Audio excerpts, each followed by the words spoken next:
Now, the beach is a great place to hang out in summer, but in winter, not so good.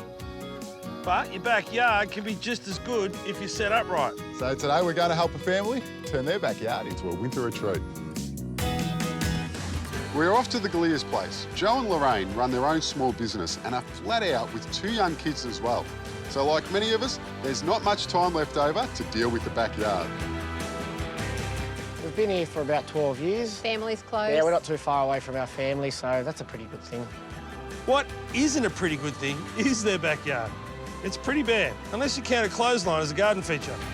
How you going? Hey, Joe, Jason. How you going? Hey, how are Hello, you? how are you, Lorraine? Nice to meet you. Now, I'm looking at your backyard and I see 2 fantastic assets. Beautiful pizza oven and plenty of space, but other than that, you got nothing. Blank canvas. Well, we've got plans to turn this blank canvas into the best backyard makeover ever. The pizza oven will become the focal point. We'll shift the clothesline and create an entertaining area with a fire pit for seating. To give the yard some height, we're going to build chunky pergolas along each side of that entertaining area. Then add some screens and plants to create more height and make our backyard the perfect winter retreat.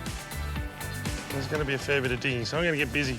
So what do you do with yourself, Joe? I'm an electrician, actually, by trade. Fantastic. Yep. Do you want to help out in the backyard? What do you reckon if we bring some lights down here? Yep. Can do that?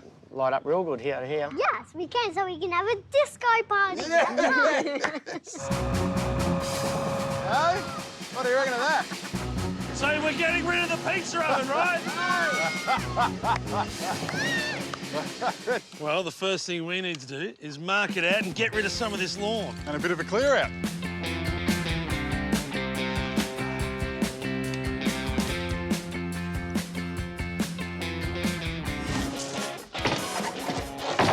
The look we're going for in this backyard is bulky and industrial. Now, I'm going to be making a couple of seats that double up as storage boxes for the timber for the wood fire oven. Now, I've got some 240 by 45 treated pine that's been dressed, so it's nice and smooth.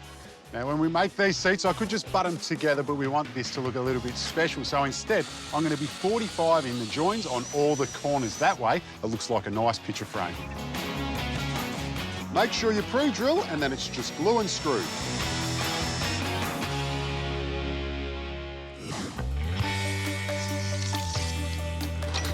Because our winter retreat's going to have crushed granite underfoot, pergolas along the sides and garden beds, we need to get rid of a lot of this lawn. If you had to do that by hand, it would take you a month of Sundays, and it's taken me a couple of hours.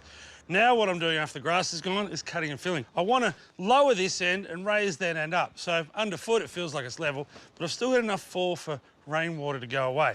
That means cutting this out with the machine and moving it over to this side and then bringing the road base in. About 100 mil over the whole thing, and at some point, I might let Adam have a go.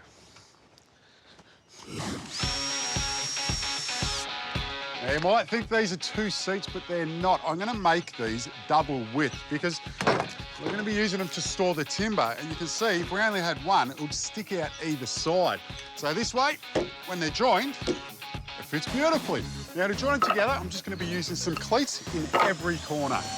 I am going to leave around a 5 mil gap between the 2 seats. That way, it just allows for any inconsistencies in the timber. Now, you can see that these bench seats are pretty long, so over time, you're definitely going to get sag in the middle. To stop that from happening, I'll just put a noggin straight down the centre.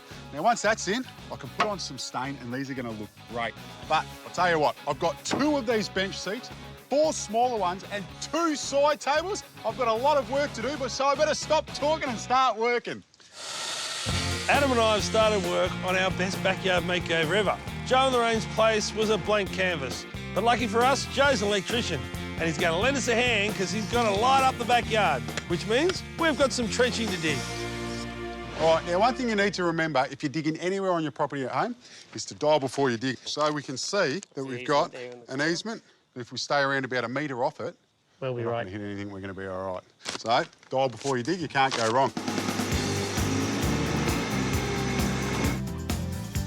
All right, Joe, let's get into it. So, for anyone who wants to run power to their backyard at home, if they wanted to save some money and dig the hole themselves, they'll be all right? Could do that, but they still have to use a qualified electrician to do the wiring and do the conduit work, etc. Yeah. 550 to the top of the conduit. Beautiful, mate. We'll make sure we're right here. Jay says he's gone.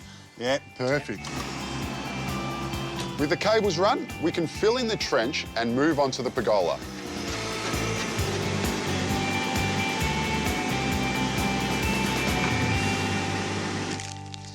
All right, Joe, to get that bulky look, Yep. we've got 200mm thick sleepers, and they've been laminated together, so you're going to have 200 by 200 posts.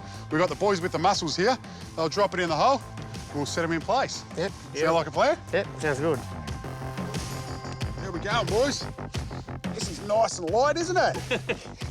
Oh, yeah. Happy days. Put some water in that hole, mate. Beautiful work, Joe. I'm liking your style, mate.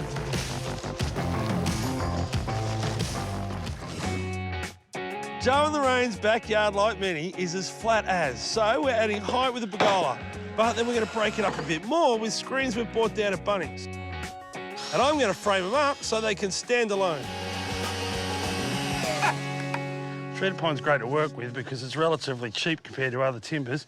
It's softwood, so it's easy to cut, but it looks a little bit cheap. So I'm going to stain it up and try and make it look like hardwood, make it look like money.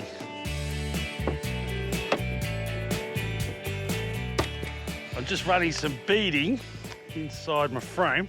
That means that the screen can sit inside it. I'll do it on both sides, and I'm working up here flush, because if I push them down and tried to nail this one off, I wouldn't be able to line the two timbers up.